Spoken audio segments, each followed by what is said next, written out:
Ce mécanisme fonctionne par un système d'écartement. Le poisson le plus petit tombe le premier, le plus gros le dernier.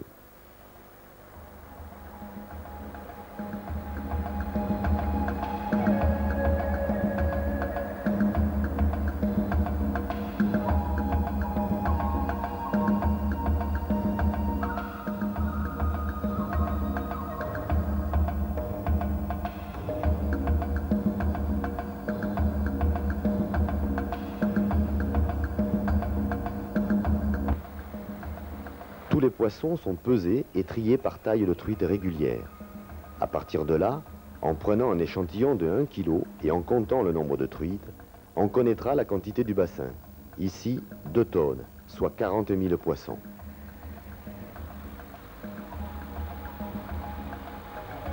Une aspiration par une vis sans fin passera le poisson dans les bassins de grossissement.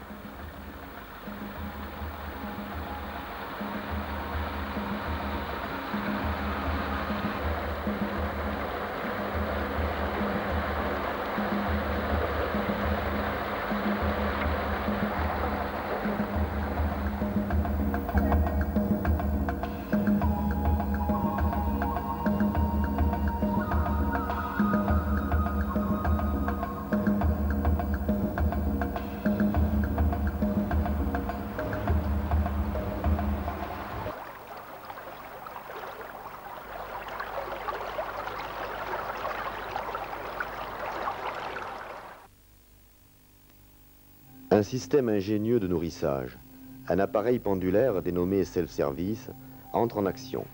Lorsque le poisson vient volontairement buter contre une tige positionnée sur la partie inférieure du nourrisseur, l'aliment tombe dans l'instant en toute petite quantité et satisfait son appétit. Ce système permet de ne pas perdre de nourriture et donc d'avoir très peu de déchets au fond du bassin en diminuant ainsi les risques de pollution. En cas de besoin, l'homme peut également intervenir à tout moment pour alimenter manuellement les poissons et ajuster ainsi le rationnement.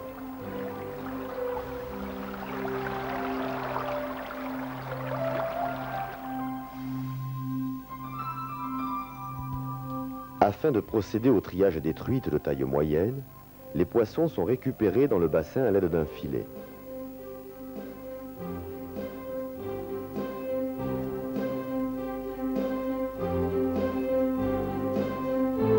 Pendant ce temps, les hommes préparent les canalisations qui serviront à mener le poisson dans les différents bassins correspondant à sa taille.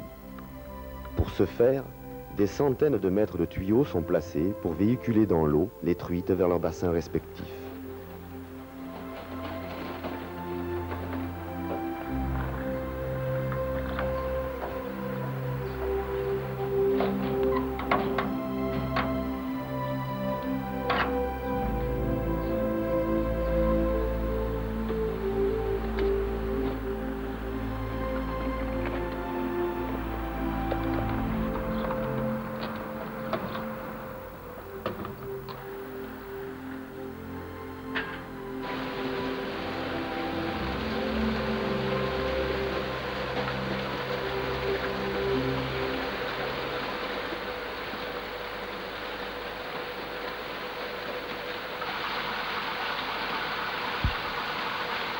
Pour offrir à la vente des lots de poissons de taille homogène, il est indispensable malgré tout de vérifier à la main après le triage mécanique les sorties du trieur pour retirer ce qu'il est convenu d'appeler les fausses tailles.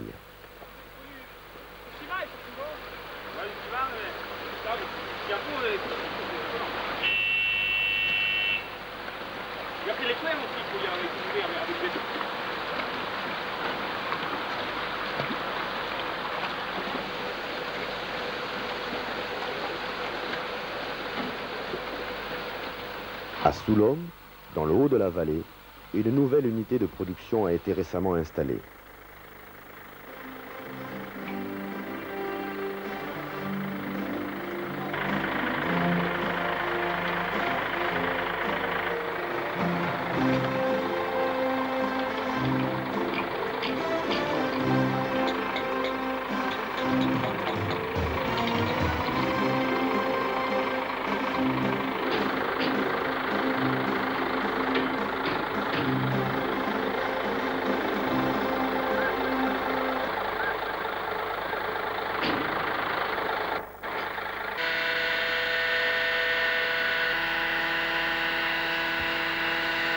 Dans cette entreprise performante, le nourrissage pour la taille portion de 250 grammes, au terme de 14 mois d'élevage, est informatisé.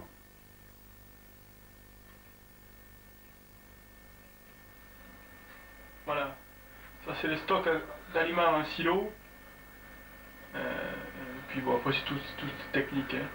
Là, c'est pour savoir la température, l'heure et les distributions, c'est quel bassin est en train de distribuer, si je vais intervenir sur le moment, avec éventuellement un message de défaut s'il y a un problème.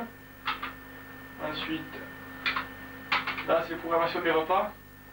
Donc le premier repas arrive à 10 h, l'autre à 12h15, l'autre à 14h30.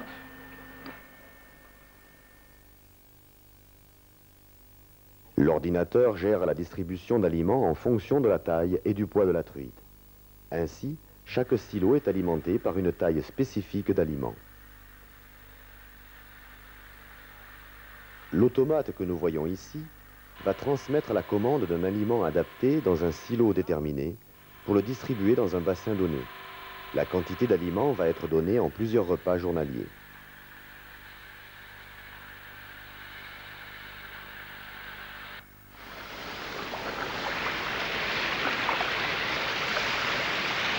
La distribution est effectuée par poussée d'eau. Le jet d'eau permet de véhiculer l'aliment dans le bassin.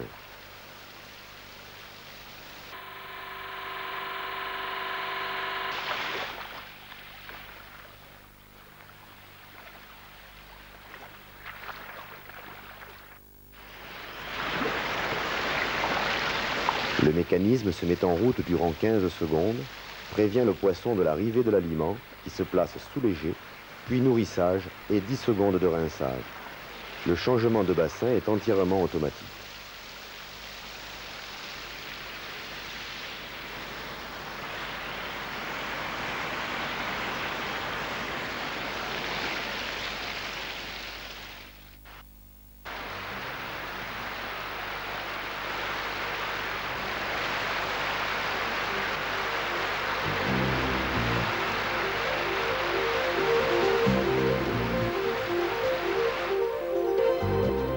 Ici, le meilleur de la technologie.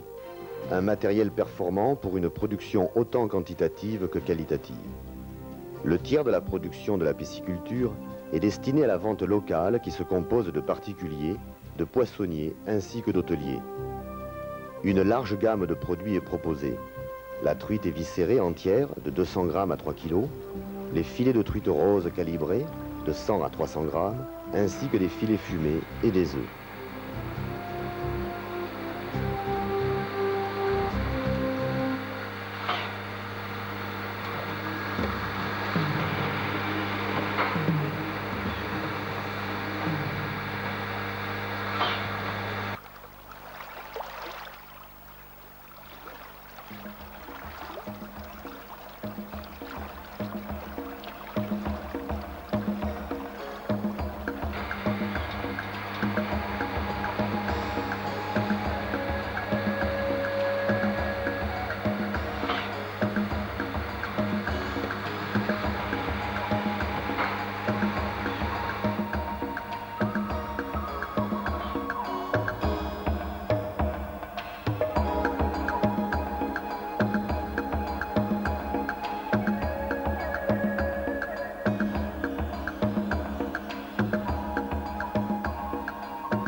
En laboratoire, la truite est équeutée, étêtée, vidée et passée dans une machine automatique qui sépare les filets de l'arrêt.